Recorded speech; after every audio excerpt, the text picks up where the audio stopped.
sabe aquele momento voltando para casa, você pega o celular, linha do tempo do Instagram, e todo mundo com o número 1 no peito, assim, todo mundo chegando na chegada, troféu, segurando troféu, medalha no peito. E eu, cara, será que só eu fracasso, assim? Será que só eu sinto isso, assim? Essa sensação que não é romantizada, é ruim sentir vergonha, é ruim sentir que você, tipo, não foi escutado, assim, é ruim. Mas eu lembro que quando eu comecei a ser alfabetizada, eu amava ler. E eu acho que eu amava ler muito por esse lugar de ouvir histórias. Eu sempre amei ouvir histórias. Meu pai é um grande contador de histórias e eu acho que foi justamente por isso que a decisão de deixar o cabelo natural não foi só uma decisão estética. Ela foi uma decisão em direção à minha identidade. Alô, alô, começando aqui mais um Telefonemas. Eu sou o Vinícius Félix. Que saudade que eu tava de gravar um Telefonemas. Eu sei que para quem acompanha a gente, os episódios estão saindo, né? Estão entrando aí no ar, mas eles estão gravados há muito tempo, gente. Vocês podem até notar que tem uns episódios que eu falo assim, pô, esse janeiro tá quente, hein? E já foi, né? Mas estamos de volta aqui gravando, então é uma alegria voltar a gravar. Eu sou o Vinícius Félix, né? Para quem não sabe. Telefonemas é o nosso podcast de escuta, de prestar atenção no outro, de puxar um momento para pausa e para entender um pouco do mundo, né? Uma pergunta por vez, uma pessoa por vez, com calma.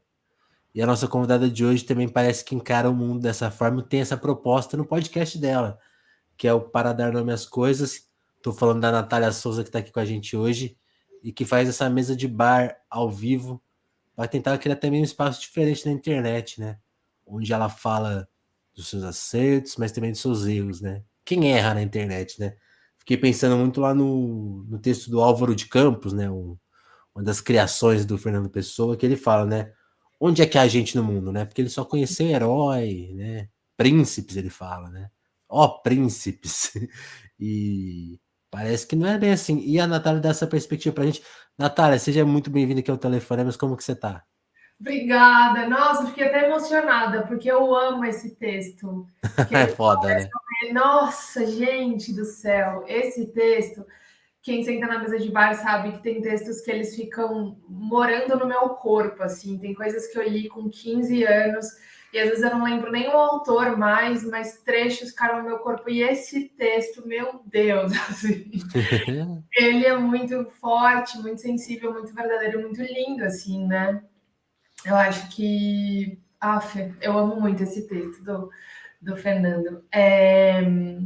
Eu tô Por- bem, por- tô bem, tô bem. É, né? Eu gosto daquela pergunta que você faz todo episódio. Como que você tá? Eu tô bem, chego aqui no nosso telefonema muito feliz com esse convite. Eu amo o nome desse podcast, Opa. Telefonemas, porque me lembra muito da minha adolescência, assim. Eu lembro que na adolescência eu tinha um amigo chamado Rafael, ainda tenho. Esse meu amigo, ele virou padre, né? Ele seguiu essa trajetória. E eu Legal. lembro que a gente se conheceu na escola, assim, né? E a gente era muito amigo, assim, Vini, a gente era muito amigo. E eu tinha uma relação de casa com o Rafa, assim, de toda vez que a gente se ligava, eu me sentia em casa. E eu lembro que ligação era super caro na época, né? Minha família também era uma família de classe trabalhadora, assim, sempre com o dinheirinho contado e tal. E telefone era para uma coisa assim, do tipo, Natália, que hora você chega, Rafael, que hora você chega? E eu ligava pro Rafael é meu irmão também, mas esse tô falando do meu amigo, e a gente ficava assim, 1 hora no telefone e eu falava, Rafa, agora eu vou Nossa. precisar desligar e você me liga. E era uma coisa assim, por isso que esse nome desse podcast me remete a sensações muito boas.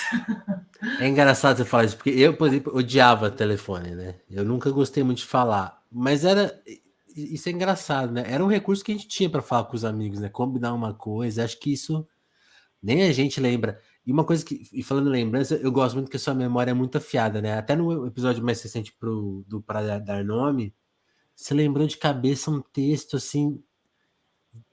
Quando você tinha 15 anos, eu fiquei. Sim. A gente compartilha isso, que eu também tenho esse problema. Lembrar demais é um problema, né? É, total. E eu não sei você, Vini, mas a minha memória ela é muito maluca, assim, porque ela é uma Hum, memória muito seletiva. Porque eu sou a pessoa, assim, que tá com a chave do carro na mão agora e 2 minutos seguintes eu não lembro mais onde eu é. coloquei. Mas se tem uma parada que me atravessa, que pode ser um trecho de uma conversa, pode ser um texto, pode ser uma cena de filme, cara, ela vai para um, tipo, para um álbum no fundo da gaveta, dentro do meu corpo. E aí, nossa, e aquilo me emociona como a primeira vez, é muito louco. Não, esse dia eu tava falando com a minha namorada, assim, tem um. Se você pegar as Copas do Mundo, assim, qual que foi a mais irrelevante desde 2002? É a de 2010. E eu lembrava de uma música que um torcedor cantou numa matéria do Fantástico naquela Copa. Eu falei, Caraca, por que que eu guardo isso?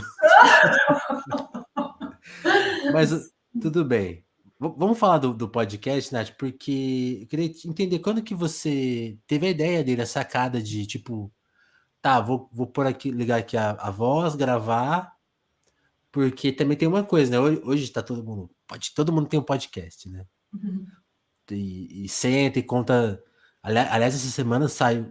Essa semana não. Essa semana, aliás, essa semana repercutiu mais o novo podcast do Nando Reis, por exemplo, que é super para dar o nome às coisas. Ele sentou, ligou o microfone e, pô, vou contar a história dos Titãs.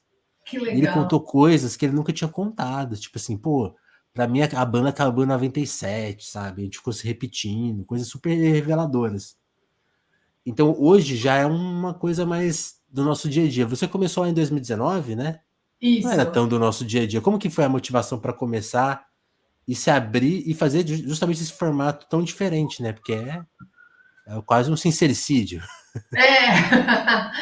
Então, comecei de um jeito curioso, assim, porque não era ouvinte de podcast, eu não sabia o que era podcast, nunca tinha ouvido.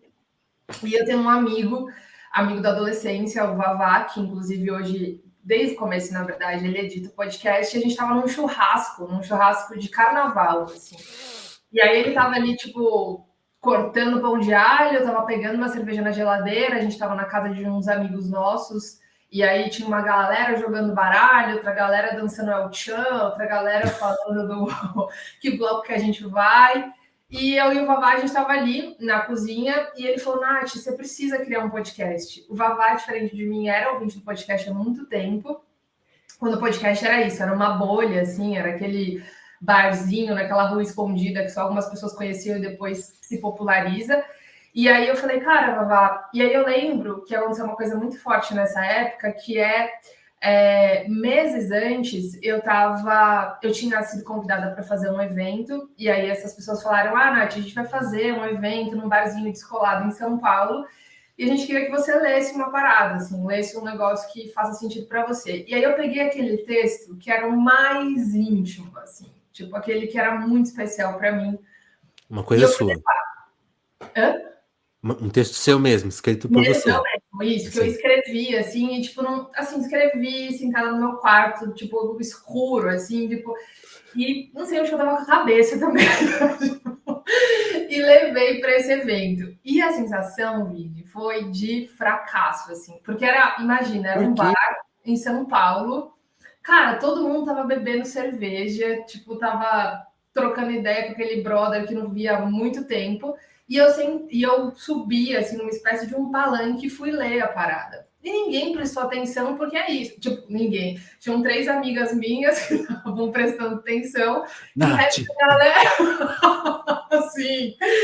E o resto da galera, tipo, X, assim, né? Não prestou Certo. atenção. E a sensação foi de vergonha, de vulnerabilidade e uma sensação muito forte de fracasso. E por isso que eu tenho uma sensação tão boa e tão.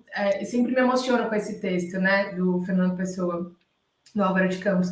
Porque é exatamente isso, assim. Porque quando eu voltei para casa, tipo, sabe aquele momento voltando para casa, você pega o celular, linha do tempo do Instagram, e todo mundo com o número 1 no peito, assim, todo mundo chegando É. na chegada, troféu, segurando troféu, medalha no peito.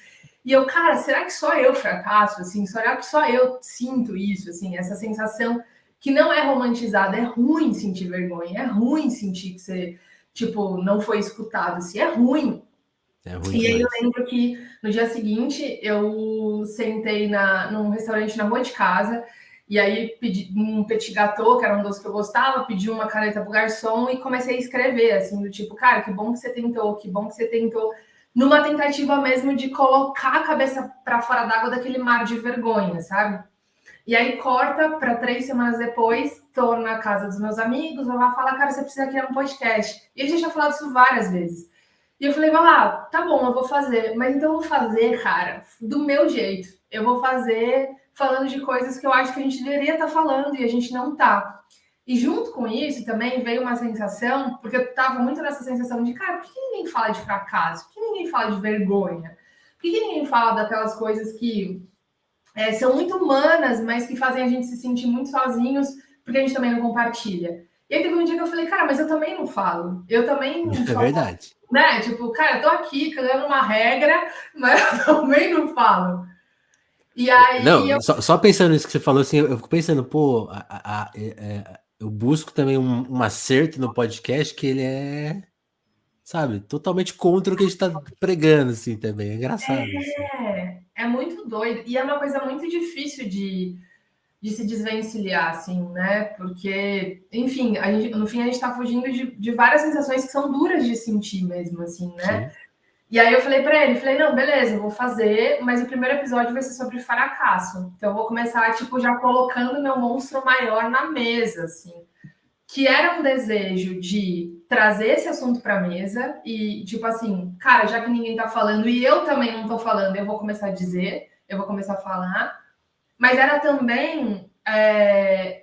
Hoje eu percebo, tá? Isso. Na época eu não percebia. Eu acho que existia uma sensação de se eu não começar falando disso, eu não vou conseguir fazer. Se eu não conseguir, se eu não colocar esse monstro e esse medo na mesa, eu não vou conseguir dar o segundo passo, assim. E aí foi isso, assim, aí eu comecei falando de coisas que eu, no final das contas, é isso, né? Como todo mundo faz podcast para isso, assim, no final das contas eu queria ouvir. Era isso, assim, eu queria que alguém levantasse a mão na mesa e falasse, cara, Nath, sabe esse fracasso aí, essa vergonha que você passou? Ah, eu também já passei, sabe assim? No final das contas eu queria isso, assim. Você queria estabelecer uma relação com o outro, né? Exato, exato. E E aí, isso é uma coisa que eu sinto muito legal do Paradarnome, porque, tipo, cada episódio que você posta, depois você fica dando até RT nas pessoas, porque, tipo assim, bate forte nas pessoas, né? Isso rolou desde o começo? desde o começo. Desde o começo. E para mim, porque no começo era sempre, no começo, assim, episódio um 2 era uma hipótese, né? A minha sensação. E aí é isso, né? Pode ser que tivessem pessoas falando desse lugar de vulnerabilidade, mas não na minha bolha, assim, né? No meu Sim. mundo não tinha, assim. Então era uma hipótese. Será que se eu abrir aqui, falar das coisas mais íntimas aqui, né? Dentro de um recorte, de um contexto, será que as pessoas vão embarcar? Será que as pessoas também vão levantar a mão e falar eu também? Ou será que as pessoas vão querer fechar a porta? Era uma hipótese, eu não sabia, era uma aposta. Mas eu lembro que no primeiro episódio foi tipo uma coisa muito louca, assim, de amigos ouvindo, e aí outras pessoas passando para outras pessoas, que passaram para outras pessoas, que passaram para outras pessoas. E aí eu falei, caraca, tem alguma coisa aqui. Acho que as pessoas estão Achei.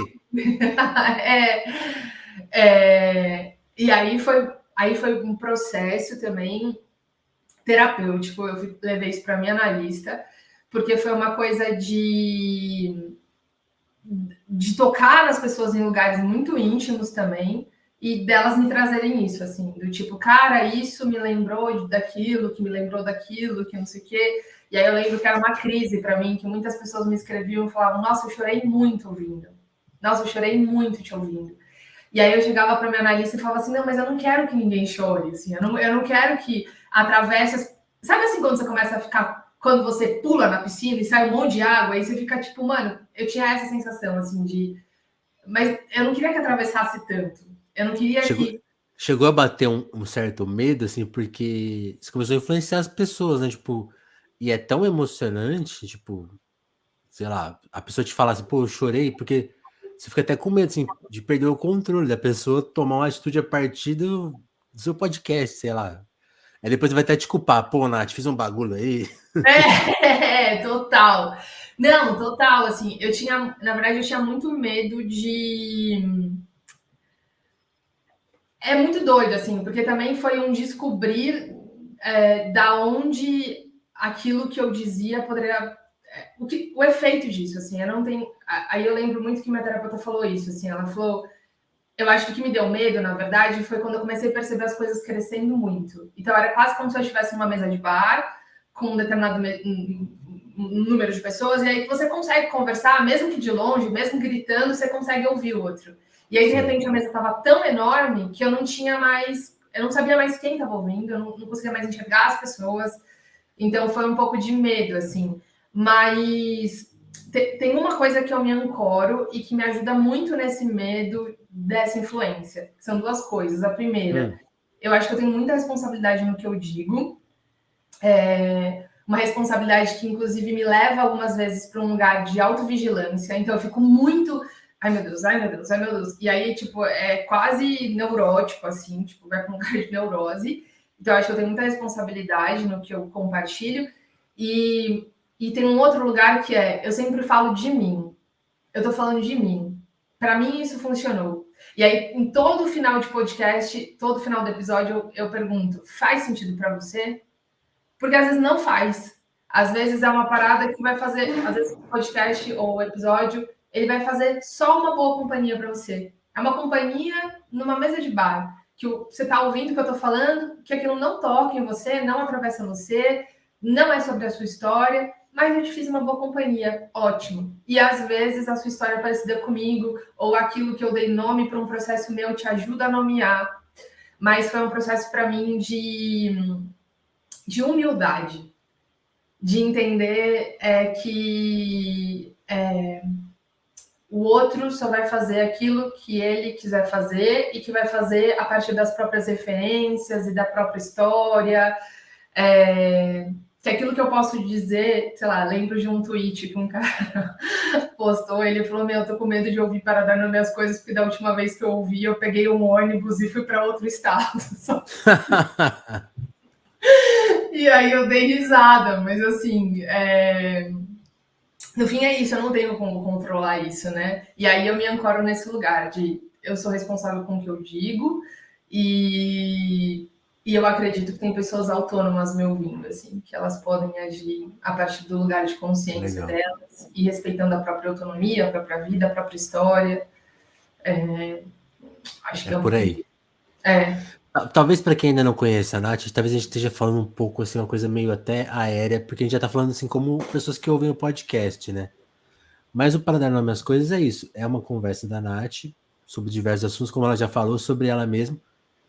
E aí, isso que eu queria que você entrasse em mais detalhes. A partir desse primeiro episódio, que você já começou a sentir a reação das pessoas, isso é 2019, né? Isso. Entra 2020, vem a pandemia, que foi a época que eu comecei acho que eu te conheci que o André, né? Inclusive fez a ponte entre a gente. Me apresentou o podcast, falou assim, pô, olha que legal. E aí que eu comecei a ver as pessoas. O que foi esse período também? Porque aí no período tá todo mundo sozinho, você sente que você virou um pouco a companhia das pessoas? Como que foi esse período pro podcast? Porque aí eu sinto que aí começou a, tipo. Foi nessa época que você foi lá pro top 10? Como que foi essa trajetória do podcast? Então a gente estava lá em 2019 e aí a gente começou a postar os episódios e tal. E aí era muito um movimento de amigos meus, de uma pessoa ou outra que chegava e tudo mais. Mas a gente colocou o episódio no ar, o primeiro episódio no ar, ele entrou meio do ano, assim, tipo, foi julho, assim. E aí, logo depois veio a pandemia. E aí, na pandemia, o podcast cresceu, assim, exponencialmente, assim. Foi uma coisa muito doida, assim. Justamente por isso, porque a gente estava num período muito solitário. Existia ali um podcast, né? Que era o que a gente estava fazendo. Acho que outras pessoas também. Te oferecia companhia. Que oferecia companhia era basicamente aquilo que a gente não podia fazer. Então, você não podia ir para bar, você não podia encontrar seus amigos. E tinha alguém ali falando em primeira pessoa o que estava sentindo, assim, num lugar muito de eu não estou aqui para dar uma palestra para você, eu não estou aqui para dizer o que você tem que fazer, estou aqui, cara, como se a gente estivesse andando por um deserto e eu tô aqui para dividir o peso da mochila com você. É isso que eu tô fazendo. E aí o podcast começou a crescer muito e em 2021 aí foi crescendo. O primeiro ano de pandemia cresceu muito, o segundo ano de pandemia cresceu muito também. E aí, em 2021, o Spotify entrou em contato com a gente. E aí falou: a gente gostou muito do episódio de vocês, podcast, viu que tá crescendo, vi que tem. Os ouvintes do Parar Umas Coisas são ouvintes muito engajados. Assim, engajados. E aí eles sempre estão falando da palavra do Parar Umas Coisas. E aí a gente fechou o Spotify, e aí também foi uma outra projeção, assim, né? Mas foi. Aí você virou uma. Como que eles falam? Original Exclusive. Coisa assim. Exclusive Spotify, exatamente. Mas, assim, não foi uma coisa planejada, não foi uma coisa. É isso, né? Eu trabalhei muito tempo em televisão, então tinha algumas coisas que eu trazia como foco, como experiência. Eu sabia que para que as coisas. Para que o podcast criasse uma relação com as pessoas, eu tinha que manter uma frequência. Então, religiosamente, toda semana a gente postava um episódio. E... É a minha maior falha, sabe?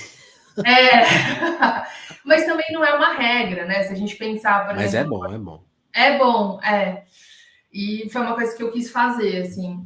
E tinha uma outra coisa que eu trouxe de televisão também, que é engraçado, né? Eu experimentei isso antes de entender isso.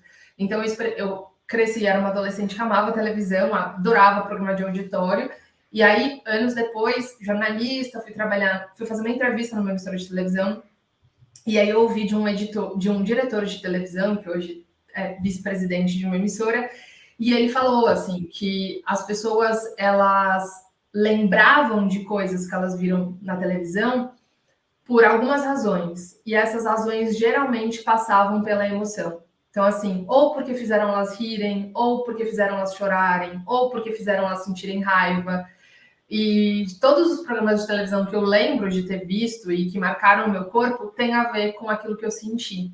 É verdade. Então, é muito doido isso, né? E aí eu acho que isso também é uma das coisas que fez com que o Parar Umas Coisas fosse traçando essa trajetória, assim, né? Porque tem um lugar que conecta no sentir, assim, naquilo que a gente sente. E também tudo é o que eu falo, assim, tem muita gente que pede para eu falar de temas que eu não vivi. E aí eu falo, não vou trazer. Não vou trazer, porque não é o meu desejo, assim, eu quero falar daquilo que eu já vivi, que aí eu também posso falar com mais propriedade, assim, né? A gente contou um pouco da história do Para Dar Nome às Coisas, vamos voltar onde começa a história da Natália, porque tem um pouco disso que você falou, você era jornalista, você trabalhou em veículo pequeno, em veículo grande, né? Eu vi que você trabalhou na Record, no Estadão. Inclusive, eu achei louco, a gente trabalhou no Estadão na mesma época, sabia? Você trabalhava na rádio, eu trabalhava no jornal.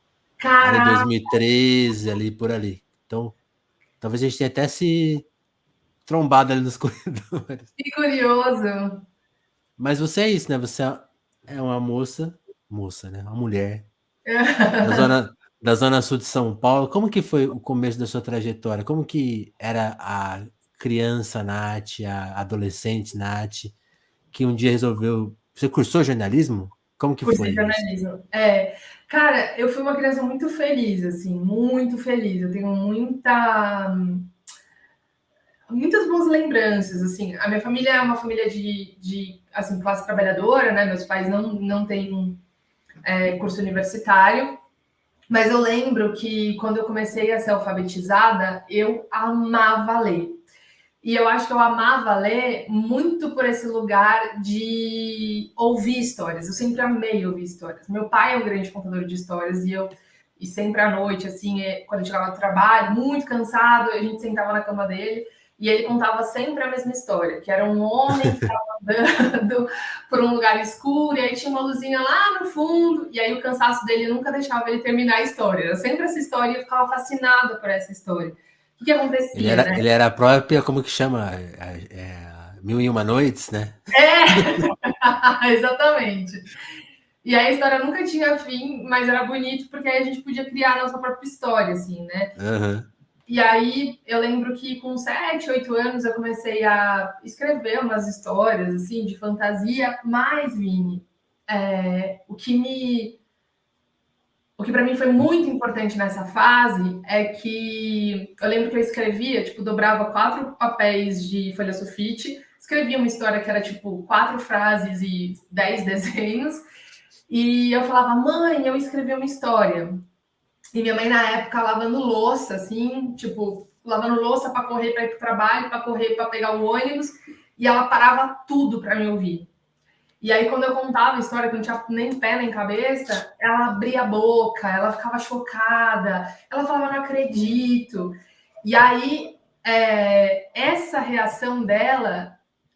Foi te encantando. Eu ficava, caraca, olha o que eu tô fazendo com a minha mãe. Olha o que eu tô, sabe assim? E aí Aham. cresci, tipo, acreditando que eu queria ser escritora, assim, era uma coisa muito definida para mim. E aí, quando eu entrei na adolescência, e aí eu fui ouvindo, tinha uma amiga da minha mãe, que a filha dela fazia jornalismo, eu falei, mas o que faz um jornalista? Então, eu entrei no jornalismo muito por esse lugar da escrita, assim, de tipo, eu vou escrever. E aí, Era a profissão que mais se encaixava em algo que você queria. exato. E aí, daí minha trajetória profissional foi para outro lugar, né? Eu fiz rádio e televisão, foi basicamente o que eu fiz praticamente a vida toda, assim, desde que eu me formei. Mas tudo que eu fiz dentro de jornalismo foi sempre indo para esse lugar, assim, de personagem, de contar história. É, e aí eu sempre gostei muito, assim, de ouvir histórias e de contar histórias, assim, e aí acho que virou quase um modo de olhar para o mundo, assim mesmo, né? De olhar para o. Eu fico brincando que eu amo o cotidiano, assim, então, tiozinho passando, vendendo leite, a senhorinha conversando com a outra na frente do portão, essas coisas para mim sempre são histórias sendo contadas, assim, diariamente. Essa coisa de cotidiano, o seu bairro em São Paulo é o Campo Grande, Isso, Zona Sul. Zona Sul. O que você observava naquele cotidiano? E aí também me conta uma coisa, o que seus pais. Acho que você já perdeu a sua mãe, né? Isso. E o que ela fazia e o que seu pai faz? Tá. Bom, meu pai hoje é aposentado, mas a minha mãe, ela trabalhou muitos anos como telefonista, assim, quando eu nasci e tudo mais. Depois de um período, ela foi trabalhar num buffet, e aí ela ficou muito tempo gerenciando buffets e tal. Inclusive, meu primeiro trabalho, eu comecei a trabalhar com 13 anos, foi em buffet infantil. Então, fazia pinturinha na carinha das crianças, é, Você tinha que ir fantasiada? Fantasiar de Homem-Aranha, Emília. Nossa, aí eu lembro que teve uma fase que eu servia também, então, tipo, bebida e tal. E eu lembro de uma história que eu. É isso, né? Eu servia bebida no buffet. E aí era, tipo, imagina, tinha o salão, aí tinha a cozinha. E a cozinha tinha a copa primeiro, onde saíam os salgados, e a cozinha onde faziam as bebidas e tal. E aí eu estava servindo as bebidas e toda vez que eu passava pela cozinha, estava muito calor nesse dia, muito calor. E eu gosto muito de suco de maracujá. E aí eu tomava um pouco de suco de maracujá e saía para servir a comida. Aí voltava suco de maracujá, voltava suco de maracujá. E fiquei nesse looping, né? Suco de maracujá serve. Aham. Aí de uma hora que começou a me dar um sono. E era tipo 4 da tarde, eu tinha marcado de sair com os amigos, tipo, 7 da noite. E eu falei, cara, eu não quero mais sair, eu tô com muito sono, eu tô muito cansada. E eu, nossa, eu não quero sair servindo, não quero sair servindo, não quero sair servindo. Aí tem uma hora que eu estendo a bandeja, assim, para um casal de senhores, devia ter 75 e 80, assim, os dois. Aí eu estendi a bandeja, e em vez de eu falar, o senhor aceita, eu falei, o senhor vai sair hoje? Eu tava louca de suco de maracujá. Murucujá, na verdade, né? Você já viu esse meme? Não, não, não vi. Você nunca viu? É um menininho assim cantando um funk no carro. Aí ele pega o copinho bem de balada assim, no suquinho de murucujá e dá... Você vai amar, você vai amar. Amor. Depois eu vou te mandar. Ah, eu quero ver. E aí foi isso, assim. Eu nem sei. Aí eu me perdi. Mas aí Ah, então, daí minha mãe trabalhava em buffet. Aí você deu aquele fora no cara, né? Pô, vamos sair, então. Isso! A tiazinha olhou pra mim com uma cara, eu falei, não, desculpa, o senhor vai sair hoje? Aí eu voltei pra cozinha e eu caí no chão de tanto que eu dei risada, assim. Eu falei, gente, maluca de tudo. Mas, e aí minha mãe trabalhava em buffet e meu pai sempre trabalhou com venda de assinatura, assim. Então ele vendia revista, revista Época. Meu pai sempre foi um ótimo vendedor. E eu digo Legal. que se ele tivesse a oportunidade de ter estudado, de fazer uma trajetória diferente, ele seria um excelente palestrante, assim. Porque meu pai tem uma oratória impressionante mesmo. E aí foi isso, assim. Então, o meu pai trabalhando como vendedor de assinatura e de revista, depois foi trabalhar no aeroporto, e minha mãe trabalhando como gerente de buffet, e depois ela foi trabalhar como operadora de telemarketing. E aí eu te pergunto isso porque, por exemplo, os meus pais também não tiveram a formação superior. Uhum. Minha mãe só foi conquistar isso mais tarde, assim. Mas em algum momento, isso que eu acho muito louco, assim, a gente que é a primeira geração, né, de ensino superior. Aham. Tipo, a gente tem um momento que a gente é meio informado que isso é uma possibilidade, mas eu sinto que é diferente para as famílias que já têm essa estrutura, né? Porque é uma coisa dada muito mais no começo. Não que pra gente. Aí eu quero te ouvir também. Mas, por exemplo, pra mim já tava lá no começo, mas não tava dessa forma, tipo, sabe? Não era tão bem contado assim. Tanto que eu brinco que eu escolhi jornalismo assim, porque não me avisaram. Que, que é importante ter uma família de jornalista, que é uma profissão super classista, né? Tal. Mas isso é a minha história. Como que o ensino superior pintou? Tipo, porque aí é isso, né? Pô, seu pai, um ótimo contador de história, sua mãe com esse rolê e já te colocou para trabalhar, então você já teve essa noção de trabalhar e tal. Como que eles foram te guiando para tipo, filha, você vai estudar, você vai fazer ensino superior? Eles que te deram esse molde ou você também, pela sua própria curiosidade de leitora e tal, foi criando esse bichinho de tipo, não, eu vou trabalhar nesse campo aqui, vou ter que estudar mais que os meus pais, né? Nossa, foi total eles, porque o que que aconteceu, Vini? Eu comecei a trabalhar muito cedo, com 13 anos, e aí eu não parei mais, né, de trabalhar. E aí eu lembro que quando eu estava na oitava série, indo para o primeiro colegial, eu precisei mudar. Então eu estudava à tarde e eu fui estudar à noite numa escola pública. E eu estudava, a maior parte das pessoas que estudavam comigo vinham de famílias pobres, assim, ou de classe média muito baixa, e o ensino superior não era um horizonte para nenhuma delas. Assim, não existia essa conversa dentro da sala de aula, do tipo, que faculdade você vai prestar, qual vai ser o curso que você vai. Não existia, assim, era uma coisa, Uhum. tipo, vou terminar o colegial. Muitas das meninas da minha sala sonhavam em formar família, sonhavam em ser mães, mas o ensino superior não estava no radar, assim. E estudando 3 anos nessa dinâmica e pertencendo também a esse cenário, não era uma coisa que eu pensava muito, assim, não era uma coisa que habitava muito meu inconsciente. E aí, quando eu me formei na escola, a minha mãe nós somos em 3 filhos em casa, né? A minha irmã já tinha feito direito, então ela era mais velha e ela já tinha feito direito. O meu irmão estava indo para a faculdade para fazer educação física e minha mãe falou: não, agora você vai fazer, escolhe alguma coisa que você vai ter que fazer. E eu ficava, ai, mano, nada a ver fazer, assim. Então, tipo, meus Já pais. trabalha, mãe. Mano, total. Então, meus pais foram muito importantes, assim, de terem visto lá na frente, assim. E aí é isso também. A gente foi criado na Zona Sul de São Paulo, mas a gente morava. Eu frequentei a vida inteira escola estadual inteira. As contas sempre muito contadas, assim, tipo, tudo muito contadinho. Era aquela coisa de Anos almoçar, 90, né? sabe? Anos 90. Pra quem não sabe, eu sempre gosto, eu tenho um amigo, Mauro Gonçalves, que ele sempre fala: quem não viveu a época do FHC, anos 90, não sabe o que é o governo Lula, né? A diferença Exato, exatamente. era ruim, gente, era ruim. Era muito ruim. Era muito ruim. E aí, meus pais tinham uma aposta, assim. Aí eles apostaram morar num lugar que era um condomínio, assim, que eu fui muito feliz nesse condomínio, porque era um condomínio grande, tinha piscina, lá, lá, lá. mas era um condomínio meio de classe média, e aí meus pais colocavam toda a grana nesse condomínio para a gente poder. Eles acreditavam que assim a gente teria outros acessos, né?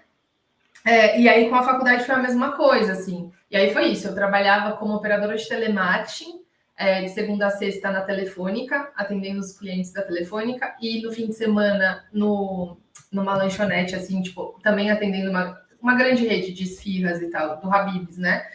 Atendendo para poder pagar a faculdade, assim, não sobrava nada. Assim. Era tipo, a faculdade acho que era R$ 800, não lembro, mas era isso, o salário que eu recebia ia para a faculdade, assim, não tinha outro dinheiro, assim. Mas eu sou muito grata aos meus pais porque eles viram algo que eu não conseguia ver na época, né? Pelo contexto e tal. E aí como que foi esse período de faculdade? Foi que ano é mais ou menos isso? Nossa, eu me formei em 2010, então 10, 9, 8, 7. Deve ter sido 2007, 2006, assim.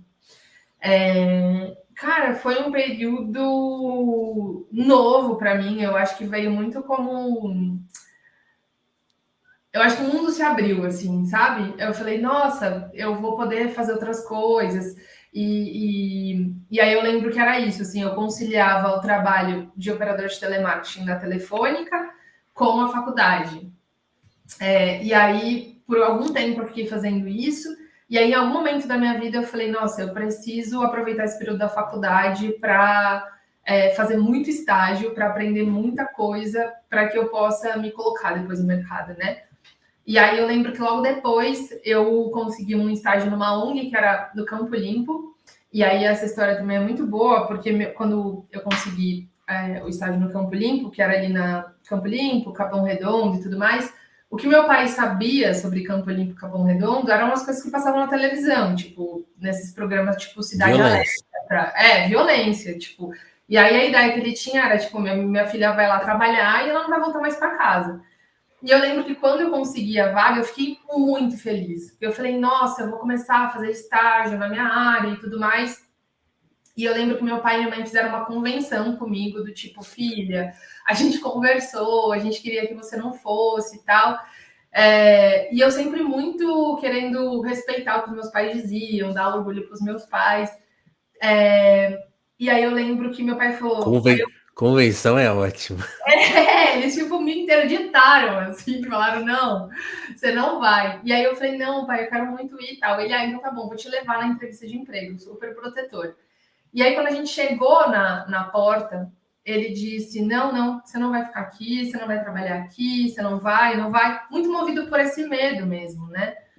E aí eu lembro que eu tava no banco de trás do carro, e aí eu coloquei o tronco, assim, entre os dois bancos, e eu disse, pai, me deixa tentar, eu preciso tentar. Eu assumo a responsabilidade, se der errado, mas eu preciso tentar.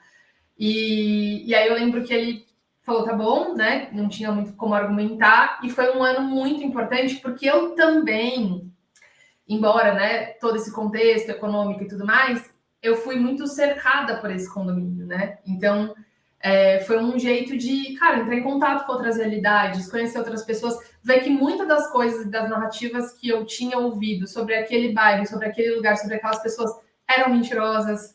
Então, assim, fiz grandes amigos, foi muito importante para ganhar repertório de mundo também, sabe? E foi um ano muito importante, e aí percebi, né, como também a forma com que você conta uma história restringe, né, marginaliza Sim. várias realidades e tal. E aí foi muito importante, tanto pessoalmente, assim, de sustentar o meu desejo, sustentar a minha escolha, quanto de repertório de vida, assim, foi muito importante, assim, para mim.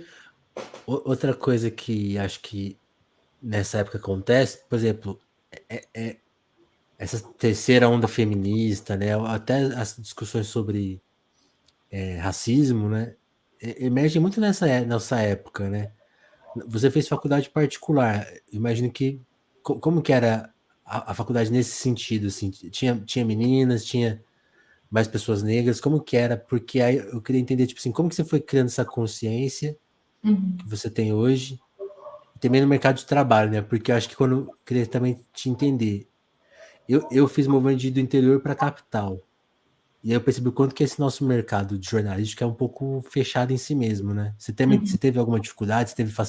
Você conseguiu dar essa volta? Como que foi para você essa experiência? Então, eu não conhecia ninguém que era jornalista, na minha família não tinha ninguém também. Na faculdade, eu fiz uma faculdade que era uma faculdade que classe média baixa, ou até pessoas bolsistas conseguiam estudar, assim, pessoas que tinham bolsa e tal. Então, na minha faculdade tinha muitas, acho que até por uma questão de recorte socioeconômico, assim, tinha muitas pessoas pretas na minha faculdade, assim, na minha sala. Mas pouquíssimas conseguiram entrar no mercado de trabalho, pouquíssimas mesmo. E acho que tem tudo a ver com o recorte socioeconômico, com o acesso que essas pessoas tinham e tudo mais. Só que na faculdade, Vini, no começo da faculdade, eu não tinha uma consciência racial, eu não tive a consciência racial em casa, eu não fui educada como uma mulher preta, assim, uma mulher preta Entendi. de pele clara. Então, eu fui entender e fui dar nome às coisas muito tempo depois, quando eu fui trabalhar na Rádio Estadão, e tinha uma jornalista lá, a Cíntia Gomes, que hoje é assessora da Erika Hilton, da deputada, né? Ela era uma mulher preta e na época eu alisava o cabelo e eu lembro que ela estava numa fase meio que de deixar o cabelo, não de deixar o cabelo natural, não era isso. Eu estava enjoada de alisar o cabelo e eu vivia com o cabelo preso. E aí ela falou: por que você não deixa o cabelo natural? E, e aí o jeito que ela. Não foi a pergunta, não foi, mas o jeito que ela me perguntou atravessou de um jeito diferente. E aí ela falou: Natália, esse cabelo é lindo, e você, como uma mulher preta, minha cabeça bugou na hora. Porque eu falei Você assim: falou oi? oi? Como assim? Eu sou morena. Minha cabeça deu uma bugada na hora. E aí eu comecei a lembrar por que eu tinha começado a alisar o cabelo, a mexer quimicamente no meu cabelo, que foi muito cedo também. Foi com 13 anos. Que eu sentia que era quase como sempre tivesse uma coisa errada em mim e eu precisava consertar. Precisava consertar as coisas, era essa sensação, assim. Preciso Uhum. consertar o meu cabelo, assim. Nasci com um negócio errado, eu preciso consertar. E aí eu comecei a fazer primeiro permanente, que era um jeito de deixar o cabelo mais enrolado, mais baixo. E depois eu comecei a alisar. E aí, naquela época, me bateu de um jeito diferente que ela falou. Eu já estava enjoada de alisar o cabelo. E eu falei, vou tentar. Numa época que também a transição era bem no comecinho, assim. Estava começando, estava no início desse movimento popular, assim. E aí Sim. eu comecei a deixar meu cabelo. E, Vini, foi uma semana muito pesada.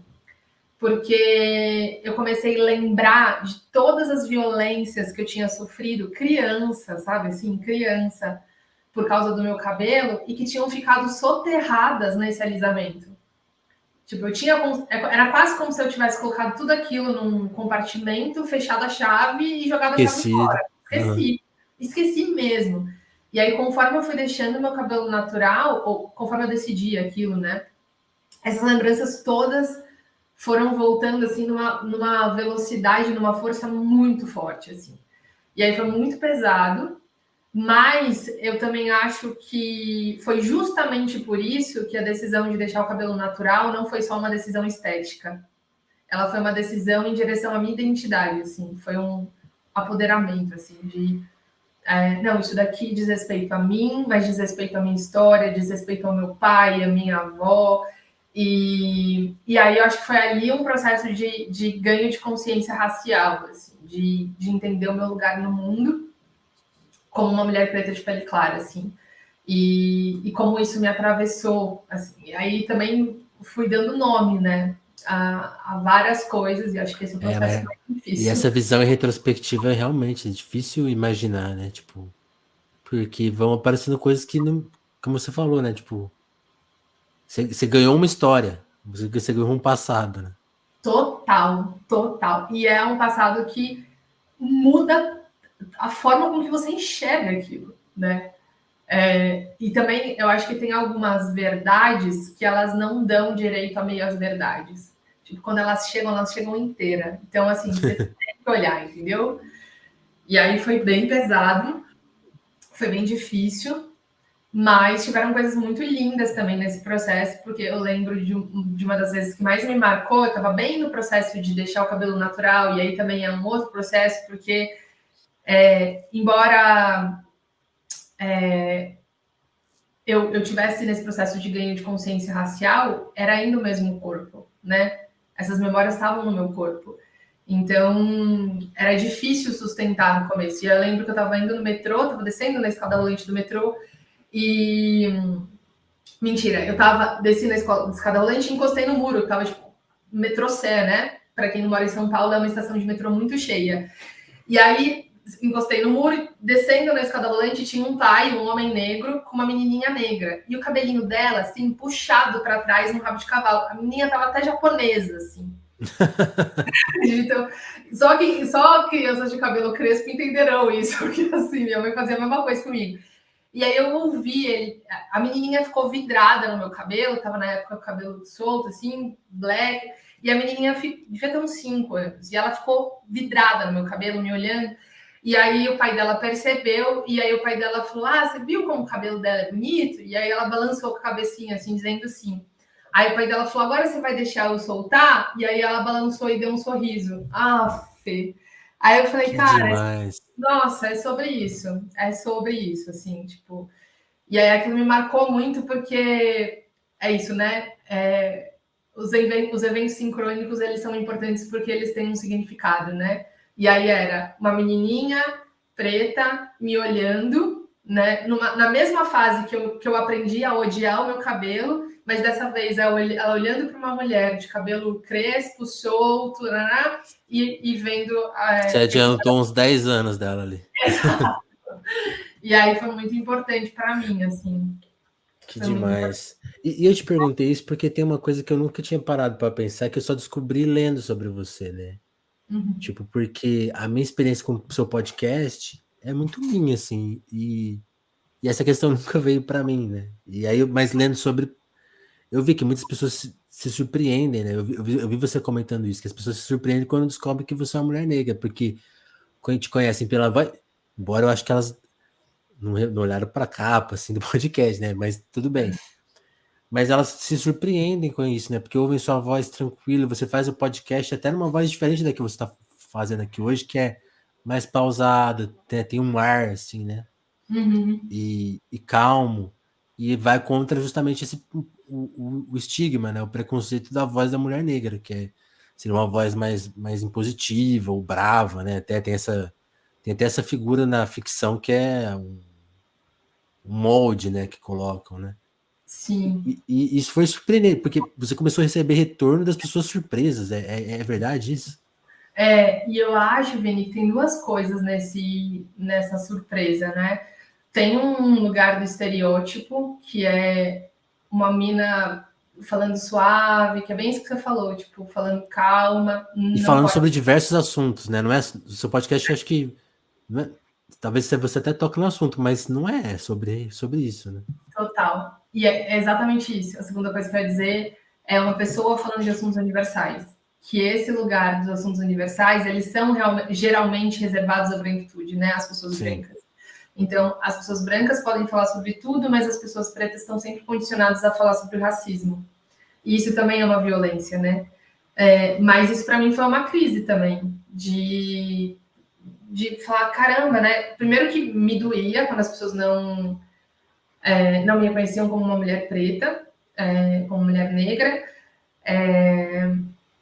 porque eu falava assim, cara, mas por quê? Né? Aí eu fazia um exercício mas quando eu ouço rádio, eu imagino, as pessoas que eu ouço no rádio, elas são sempre diferentes das que eu imaginei, assim. Então, reserva um lugar também para isso. Eu acho que existe isso também. acontece, né? Tipo, você deu uma Acontece. perdoada. Exato. Mas tem esse lugar também de por que a gente não associa uma pessoa falando devagar e manso a uma pessoa negra, né? E por que a gente também não associa uma pessoa negra falando de outras coisas que não sobre racismo, que não sobre resistência?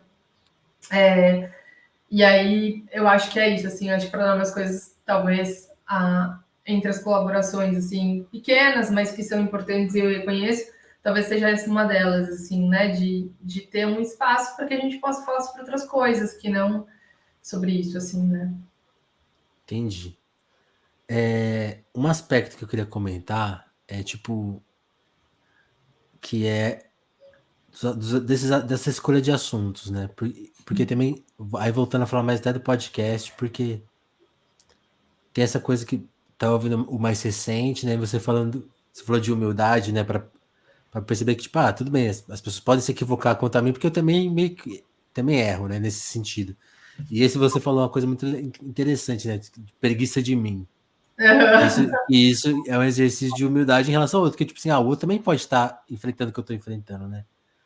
Mas eu não queria que você comentasse exatamente desse assunto, mas como você vai encontrando seus assuntos? Como que você foi se tornando uma cronista? Porque aí nisso eu quero encaixar duas perguntas, que é tipo assim, você começou o podcast quase como que um desabafo, né? Tipo, de colocar para fora o que você descreveu pra gente lá no começo do papo. Um amigo te estimulou, você tinha um assunto, foi. Mas aí vai virando trabalho, né? Então, tipo, essa semana eu tenho que falar sobre o quê? O que que aconteceu? Parar para pensar. Isso é uma coisa.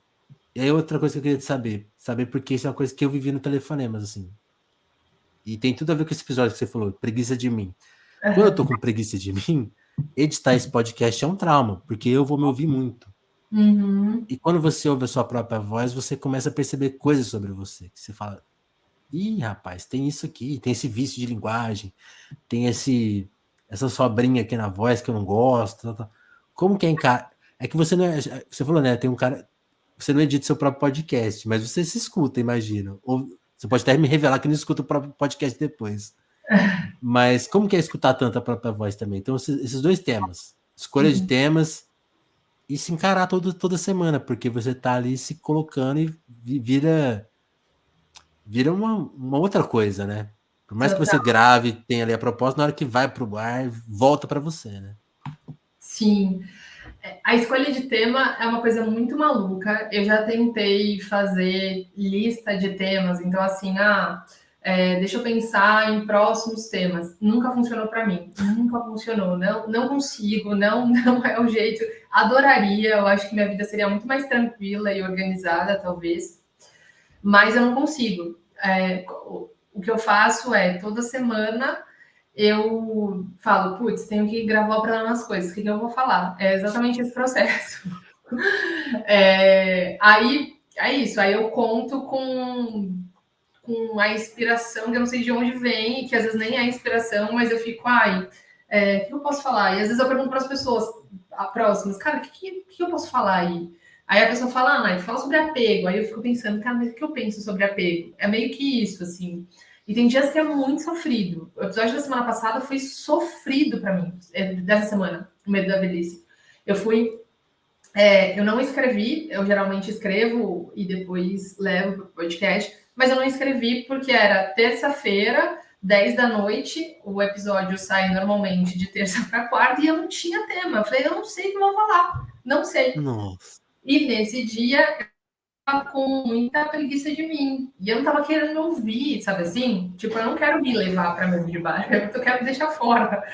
Mas é isso. Aí eu acho que o senso do tem o que fala mais alto. Do tipo, beleza, não tô com preguiça, mas é isso. Vamos lá, tenho que gravar. Então, daí eu ligo um pouco um lado mais pragmático.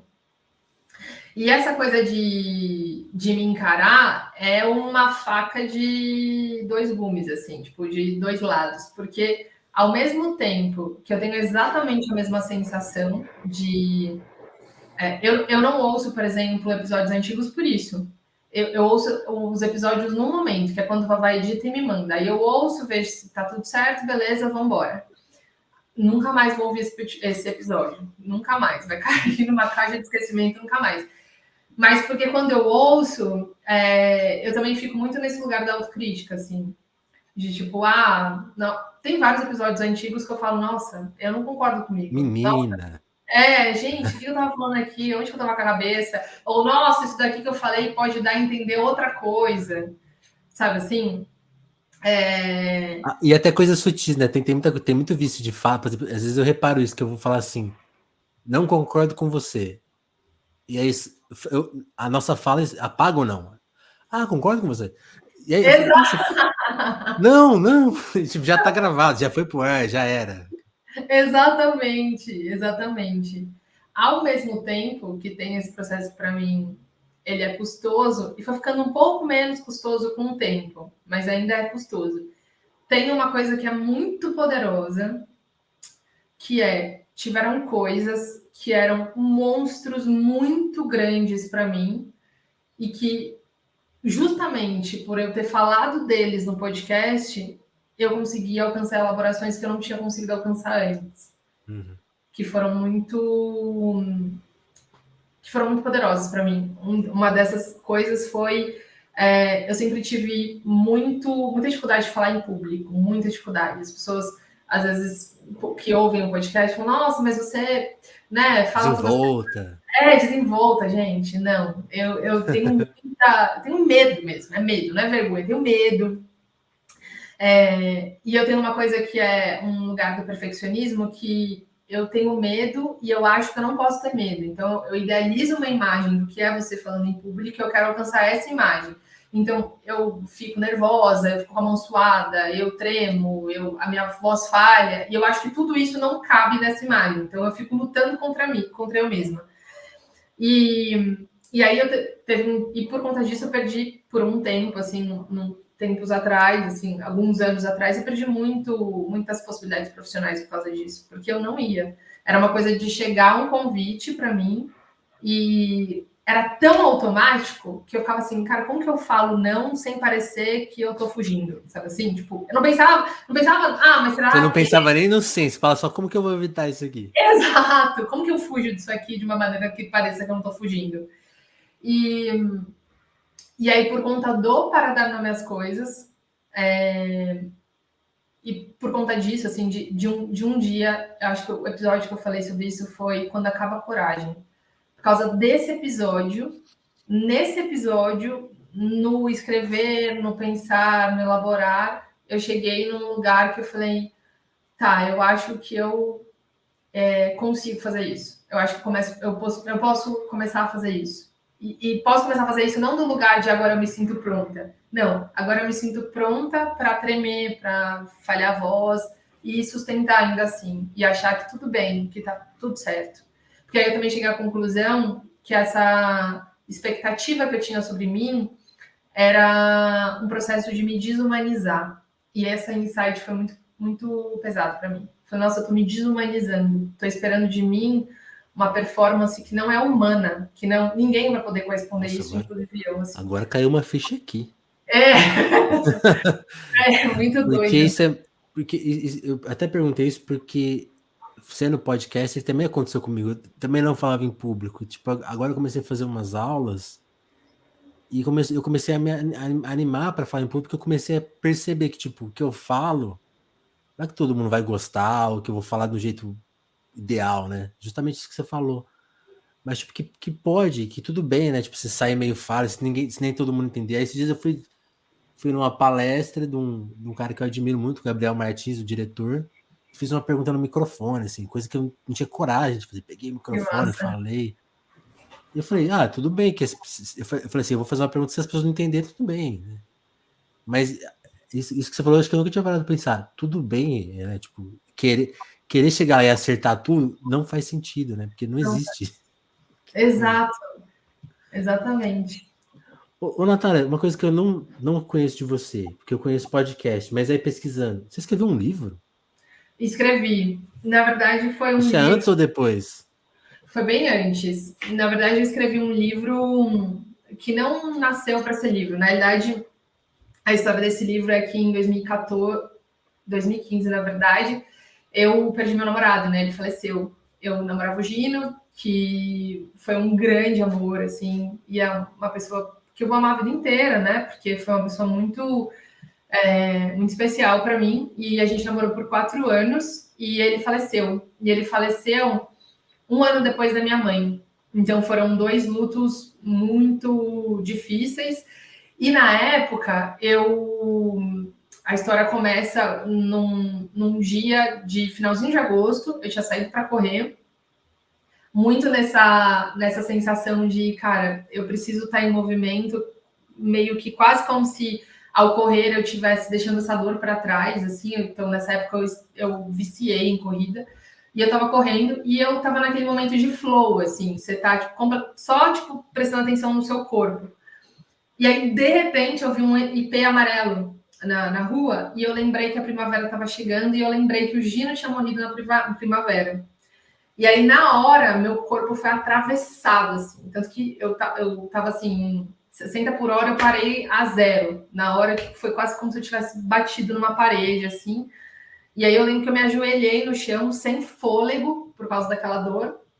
E aí eu falei, eu lembro de ter pensado, né? Setembro tá chegando, foi o mês que o Gino faleceu, mas eu não quero passar por esse mês do mesmo jeito que eu passei ano passado.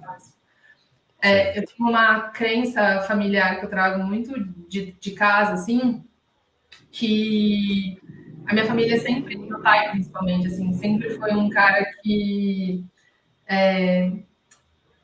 de acreditar que a vida é boa, sabe assim? Acreditar que a vida é boa e de que se tá ruim agora vai ficar bom depois, assim. Então, eu trago essa crença muito forte. O meu medo durante esses lutos era de perder isso. Porque eu falei, se eu perder isso, eu vou perder muita coisa, assim. E aí eu lembro que nesse dia eu agachei e falei, cara, eu não quero passar setembro do mesmo jeito. E aí levantei, não consegui mais correr, porque realmente foi muito duro. E eu voltei para casa pensando, mas como que eu não passo setembro desse mesmo jeito, né? Como que eu faço para continuar acreditando que a vida é boa, que ela tem dor, mas ela não é só dor, né? Sim. E aí eu cheguei em casa, intuitivamente escrevi uma carta falando quem era o Gino, por que ele era tão importante, e falando também onde me doía essa morte, que era a dor da raiva, mas a dor também de achar que, cara, tanta gente podia conhecer ele, ele era uma pessoa tão legal, assim, ele era uma pessoa tão incrível. Então eu queria muito que as pessoas conhecessem ele. E aí escrevi essa carta, imprimi várias e falei, cara, vou pedir para as pessoas não só conhecerem o Gino através da minha escrita, mas também me darem uma notícia boa para eu poder atravessar esse mês de setembro. Porque se eu me concentrar nas coisas boas que estão acontecendo, eu vou conseguir atravessar esse mês. E aí eu fiz isso. Eu trabalhava numa emissora de televisão na época, na Record, distribuí para amigos próximos e falei, cara, compartilha aí comigo uma notícia boa. E aí isso virou uma onda. E aí, durante esse processo das pessoas me darem essa notícia boa, eu todos os dias postava uma crônica, um texto, lembrando como tinha sido a história e querendo muito que os meus textos fossem os encontros que o Gino não teve, assim. Porque o que me doía muito, Vini, o Gino faleceu com 33 anos. E me doía muito o fato de ter sido muito pouco, sabe? Cara, foi muito pouco. Por 33 anos, cara, tinha uma vida Nada, frente. Foi muito pouco. E aí tinha uma sensação de enganar a morte, sabe? Se eu conseguir fazer com que as pessoas encontrem ele por meio das coisas que eu escrevo, ele então viveu mais, né? ele viveu mais. E aí foi muito lindo, porque eu lembro que acontecia esse movimento. As pessoas vinham me dar notícia boa, me ajudavam a dar mais um passo nesse setembro e iam conhecer o Gino. E aí uma moça uma vez escreveu, tiveram várias notícias, tipo, tinha notícia do tipo, minha mãe venceu o câncer hoje, encontrei um amigo muito querido. E aí uma moça falou, Nath, eu adotei um cachorrinho de rua e coloquei o nome dele de Gino, assim. E aí ficava, cara, Demais. é isso, né? As pessoas podem deixar de viver, mas elas não precisam deixar de existir, né? Então ele continua existindo. E aí esse processo do projeto, né, das pessoas lerem ele, surgiu a ideia do livro. E surgiu muito porque muitas pessoas enlutadas começaram a me escrever e dizendo, nossa, quando eu conheci sua história, quando eu li seus textos, eu consegui achar uma luz no fim do túnel de um luto que eu não estava conseguindo superar, assim. E aí eu falei, cara, então eu tinha um sonho de escrever desde criança um livro. E aí eu falei, então eu vou ressignificar isso, assim. Eu vou encerrar esse ciclo realizando meu sonho de criança, um solo que era para ser de morte, de dor, ele vai ser outra coisa, assim. E aí eu acho que eu tinha muito essa pira, assim, nessa época. Eu falo assim, cara, eu não quero que a morte seja a última lembrança que eu tenho, assim. Eu não quero que seja essa a última lembrança. E aí foi exatamente isso que aconteceu, assim. Então aí veio o livro e veio essas pessoas e veio as notícias boas. E aí eu consegui preservar isso, que para mim é muito caro, assim, que é essa... cara, essa ideia de que é duro, é muito duro. Eu não gostaria de ter passado por isso, claramente não gostaria. Sim. Mas a vida é dura também. E já que ela não seja só isso, né? Sim, esse esforço seu, tipo, e você falou, achei muito legal, tipo, dá para criar mais um capítulo, né? Tipo, Total, então não vai ser a última lembrança, com certeza, né? Isso é muito, muito bom, né? total. A gente está escrevendo até o fim, né? Até o fim dá para. E eu gosto muito dessa imagem, assim, de que tem coisas que a gente. Que eu gosto muito dessa imagem de que a vida a gente escreve a caneta, a gente vai escrevendo, né? A maioria das coisas não dá para apagar, assim, mas dá sempre para escrever de novo, cara. E aí, isso é muito Sim, bonito, né? De pensar. total. Poxa, é um assunto difícil, né? Mas, e até coincide que com o tempo que a gente combinou, né? Não sei como você tá de tempo, Nath, então eu vou caminhando aqui pro fim desse nosso papo com a vontade de passar aqui horas com você, né? Isso é a Também. parte triste.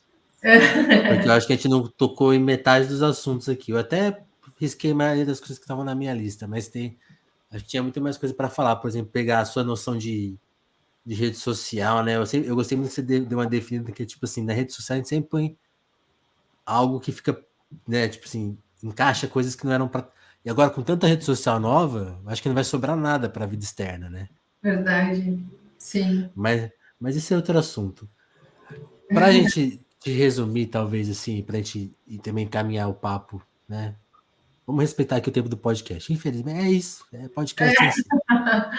Eu quero saber, Nath, qual que é uma obra, assim, um livro, né? Você falou que queria ser escritor, escreveu um livro, agora escreve um podcast toda semana, né? A jornalista.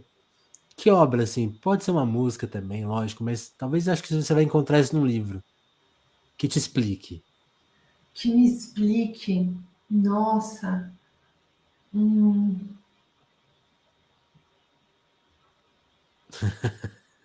Nossa, que pergunta boa, difícil. Vai parecer um pouco clichê e até combinado, mas Será que foi combinado?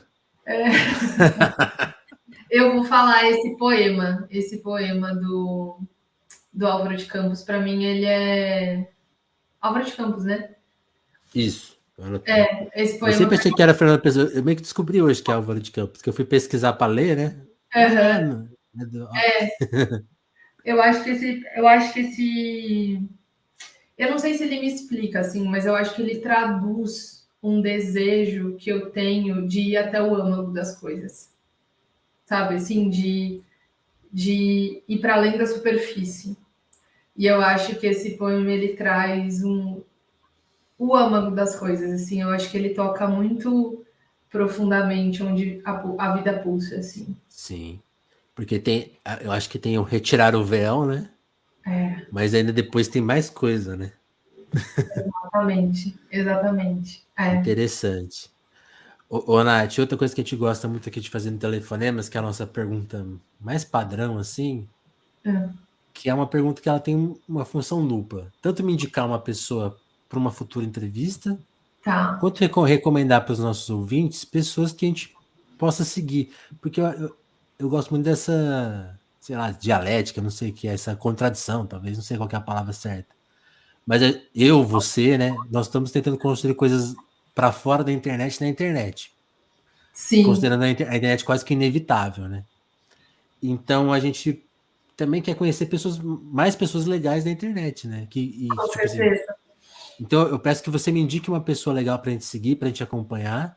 Uhum. E aí a única restrição dessa pergunta é tipo assim, você poderia, sei lá, recomendar o seu pai, o seu irmão, mas a gente precisa reconhecer pessoas que são, em alguma medida, públicas, que elas estão na internet para a gente acompanhar, para elas virarem uma pessoa querida nesse ambiente tão hostil aqui. Então, essa é a dimensão da pergunta. Então, aí agora Tá, eu simplifico ela e te pergunto: Nath, me recomenda uma pessoa. tá.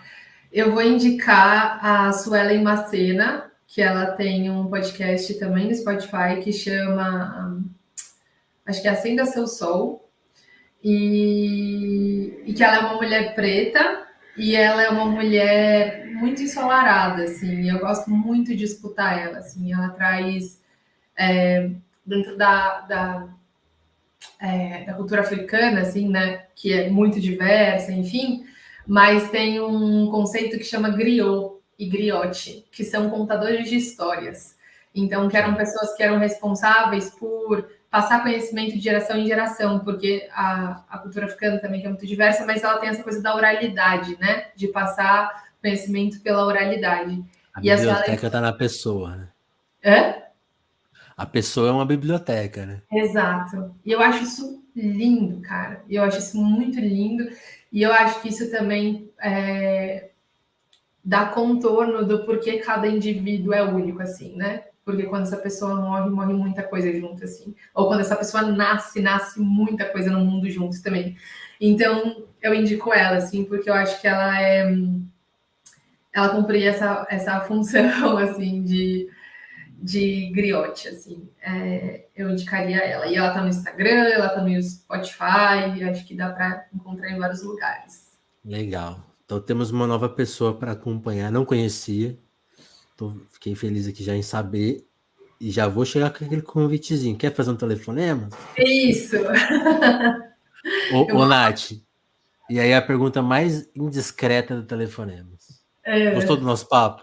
Eu amei muito, eu gostei muito. Nossa, Ficou faltando alguma coisa? Uma coisa que queria contar para o mundo que não deu para contar? Olha, eu sou da opinião de que não existe vida sem falta. De que Então essa. vai faltar. Não, mas sabe o que eu ia dizer? Embora eu acredite que não existe vida sem falta e que a gente tem uma idealização de que dá para preencher tudo, eu acho que a nossa conversa foi muito completa, assim. Que demais. Ela foi muito gostosa, assim. Se fosse um percurso, eu acho que a gente se acompanhou durante todo esse percurso. Eu amei. Que bom, também amei. Fiquei muito feliz que você colou aqui. Agradecer o André que fez essa ponte entre a gente mais uma E vez. lindo demais. E te agradecer por não só colar aqui, mas como eu te falei, né? É um episódio de retomada, assim. A gente tava com saudade de fazer, tava difícil fazer, porque não. É difícil arrumar convidado. Eu também tava um pouco desmotivado, né? Tava com preguiça de mim. E, pô, fazer essa retomada com você e te ouvindo com várias sacadas que você trouxe pra gente, né? Foi também um papo um pouco emocionante, porque é inevitável tocar em assuntos que não são leves, né? Então, é isso que você falou, né? Lógico que vai faltar alguma coisa, mas eu também senti isso, que foi muito completo, muito rico, e foi essa volta. E lógico que eu quero, sei lá, daqui um ano eu vou te ligar de novo, hein? Você atende? Pode ligar. Eu vou ficar feliz. Pode ligar. Eu E amei agora muito. eu tenho seu WhatsApp, eu vou ficar te mandando link, vou querer ser amigo. Se prepara. Pode mandar. Nath, muito obrigado, hein? Obrigada a você, Vini. Obrigada pelo projeto também. Eu sou muito fã de coisas profundas e eu acho que Telefonemas cumpriu muito essa função, assim. Obrigado. Então, muito obrigada pela condição, pela conversa, pela delicadeza. Eu amei muito mesmo. Obrigada. E uma atrapalhada, né? Como faz tempo que eu não faço, antes de encerrar, eu tinha que avisar, né, as pessoas que o Telefonemas ele é gerido pela Fundação Vinícius Félix, né? Então, para você ajudar a Fundação Vinícius Félix, você tem que colar no nosso Apoia-se, que é o apoia.se Telefonemas, ou mandar um Pix aqui, ó. Tem um QR Code para quem é de YouTube, também tem um linkzinho aí para quem é de plataformas de áudio, que leva a gente ali para você dar um Pix, dar uma força para a gente, porque esse é um projeto independente, né? Fiz a brincadeira. E só com a sua ajuda que a gente vai continuar no ar dessa maneira, porque precisa de um dinheirinho para comprar um microfone. Estamos com um microfone novo aqui, ó, que é feito desses presentes que vocês dão pra gente. E então é sempre um novo. Para a gente se manter novo, se manter fresco aqui, essa ajuda sempre é muito importante. Então, de novo, apoia-se, Pix. E no YouTube também tem uma doação, quem quiser doar, pode doar, ajuda bastante. E é isso. E a maior moeda de troca que a gente tem é o compartilhamento. Então, mande esse episódio para alguém, dá uma força, dê 5 estrelas aí no Spotify para a gente ter 5 estrelas.